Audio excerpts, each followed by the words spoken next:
자, 오늘 시장에서 돈 되는 테마 섹터 찾아보도록 하겠습니다. 오늘 돈 되는 테마 섹터는 YG경제연구소의 차영조 소장과 함께 알아보겠습니다. 소장님 안녕하세요. 안녕하십니까? 네, 반갑습니다.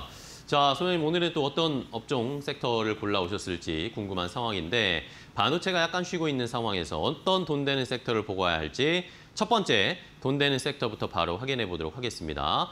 자, 소장님이 골라오신 첫 번째 돈 되는 섹터인 테마 바로 공개하겠습니다. 자, 첫 번째는 방산주를 가지고 오셨네요. 오늘 시장에서 말씀드린 것처럼 반도체는 약간 쉬고 있는 상황. 미국에서는 반도체가 좋았는데 우리나라에서는 안 올라가고 있어요, 잘. 이런 상황에서 시장은 오히려 방산주와 조선주와 그리고 전력기기 이런 업종들이 좀 올라가네요. 원전은 좀 빠지고요. 자, 소장님, 지금 방산주 오늘 한화 에어로스페이스도 잘 올라가는데 방산주가 이제 조금 쉬더니 다시 이제 또 피크를 고점을 높이는 걸까요? 그동안 우리가 그 주도 섹터 중에서 가장 먼저 쉬었었죠. 가장 먼저 쉬었다가 최근에 관심을 좀 받고 있는데 오늘 몇 가지 이슈가 있었어요. 뭐죠? 몇 가지 이제 이슈가 이제 그런 부분들인데 오늘 한화 에어로스페이스가 가장 강하지 않습니까? 우리가 이제 민간 주도로 이제 누리호 발사 4차 발사가 11월 27일 날 있습니다. 여기서 이제 시청자분들 중에 일부 아직 오해하고 계신 분들이 있으신지 모르겠습니다만 누리호 발사가 한국항공우주가 주도하는 게 아닙니다. 한화 에어로스페이스가 그쵸. 주도를 하는 겁니다. 그렇기 때문에 우리가 누리호 발사는 한국항공우주가 아니라 한화 에어로스페이스다. 과거 1차 발사 때는 한국항공우주가 했어요. 그런데 그거를 지난 정부에서 한화 에어로스페이스로 그 권리를 이관을 했고요. 따라서 지금은 이제 민간 주도로 한다. 그러니까 그전에는 관주도였다가 민간 주도로 한다라는 용어가 바뀌었고요. 그 자체를 한화 에어로스페이스가 한다라는 점을 여러분들이 잘 아셔야 된다라고 좀 말씀드릴 수 있겠습니다.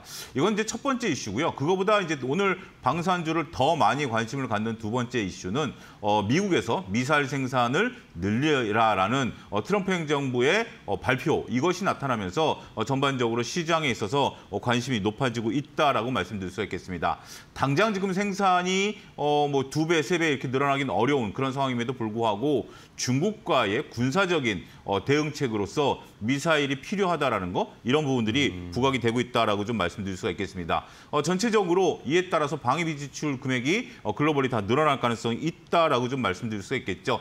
우리가 지금 이제 미국과 관세 협정에 있어서 방위비 협정에 있어서 GDP의 3.5% 하기로 협정 맺지 않았습니까?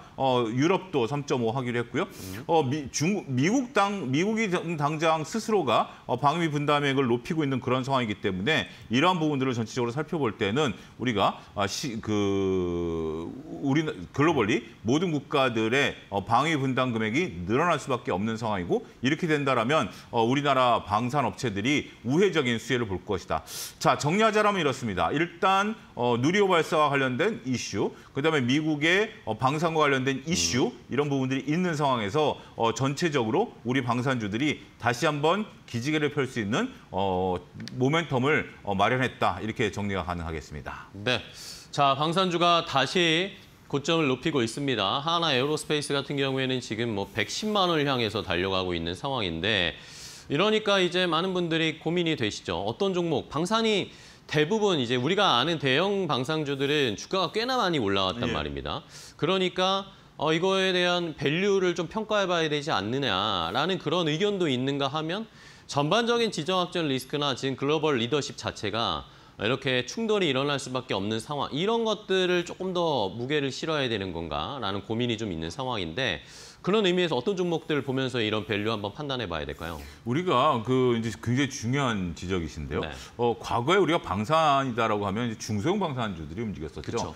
그렇지만 불과 한 2, 3년 전부터는 이제 대형 방산이 주도가 되고, 중소형 방산은 어떻게 보면 그전에는 이제 테마를 움직였다가 지금은 이제 대형 방산이 이제 실적 베이스로 움직인다라고 말씀드릴 수 있겠죠.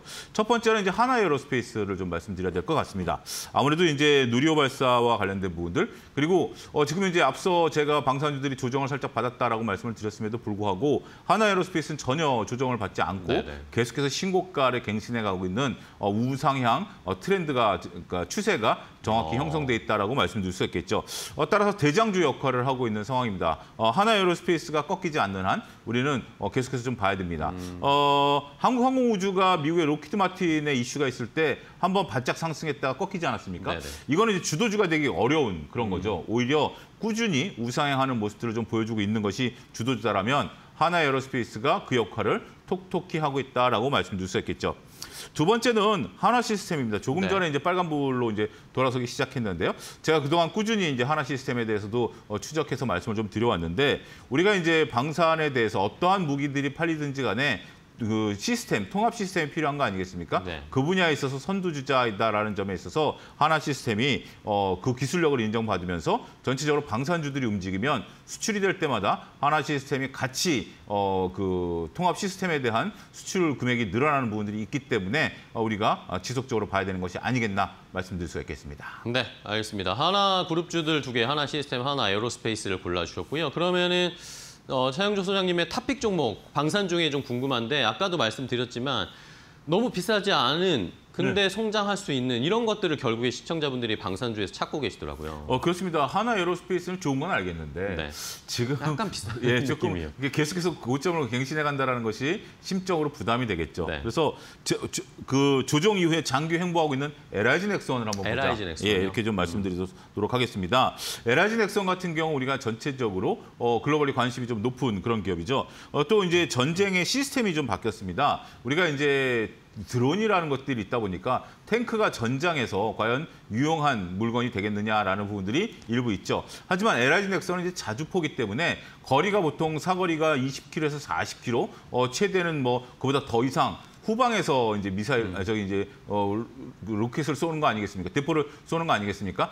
그런 부분들이 있기 때문에 오히려 후방에서 작전을 펼칠 수 있는 부분들, 더군다나 이제 우리가 베트남에도 LIG 넥슨의 자주포가 수출이 됐죠.